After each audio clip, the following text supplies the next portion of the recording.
Episode 19, Week 19 usage. As usual, the setup's in the description below, and we'll move straight on to the mileage. The mileage on the car is now up to 3,831 miles. That's 59 miles travelled for the week and 1,970 miles since the start of the 2020 logs.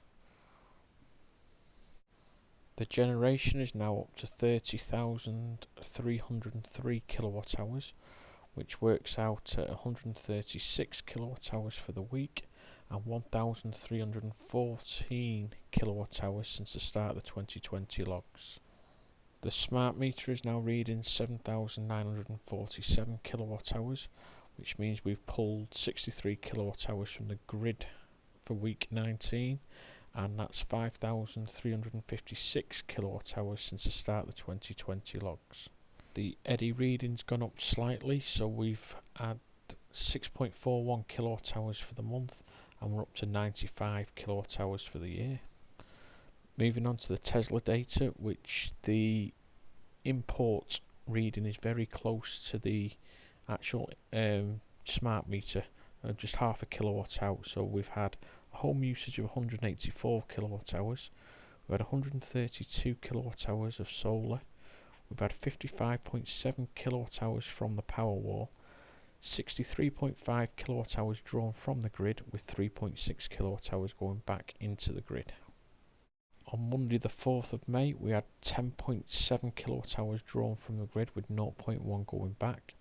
We got 7.1 kilowatt hours from the powerwall.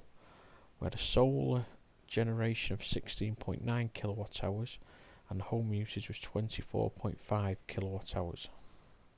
On Monday we charged up the hot water tank from the grid, and the rest of the day was self-powered.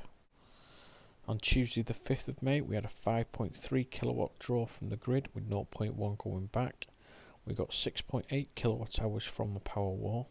We had a solar generation of 25 kilowatt hours, and the home usage was 25.8 kilowatt hours. And again, the grid pull was to heat the hot water first thing in the morning, and the rest of the day was self-powered. On Wednesday the 6th of May we had a grid pull of only 0.3 kilowatt hours, and we actually exported 2.6 kilowatt hours. We got 10.4 kilowatt hours from the Powerwall. We had a solar generation of 26 kilowatt hours, which was the most of the week, and only a home usage of 21.8 kilowatt hours. As the forecast was due to be really nice on Wednesday, we decided to heat the hot water up directly from the Powerwall rather than pausing it. So we did that, and then because we had good solar generation, we fully charged the Powerwall back up and heated the hot water, so we actually ended up exporting a little bit of energy for the first time this year. On Thursday the 7th of May we pulled 15.1 kilowatt hours from the grid, with 0.3 going back. We had a Powerwall pull of 8.2 kilowatt hours. We got 20.1 kilowatt hours from the solar, and we had a grid pull of 35.4 kilowatt hours, so that was the most we used all week. The forecast was bad, so we ended up charging the car a little bit and heating the hot water. On Friday the 8th of May we had a grid pull of 7 kilowatt hours, with 0.2 going back. We got 5.5 kilowatt hours from the Powerwall. We had a solar contribution of 20.5 kilowatt hours and a home usage of 25 kilowatt hours. And the grid pull was for heating the hot water earlier in the morning at the cheapest rate as usual. On Saturday the 9th of May we had a grid pull of 0.2 kilowatt hours, with 0.2 going back.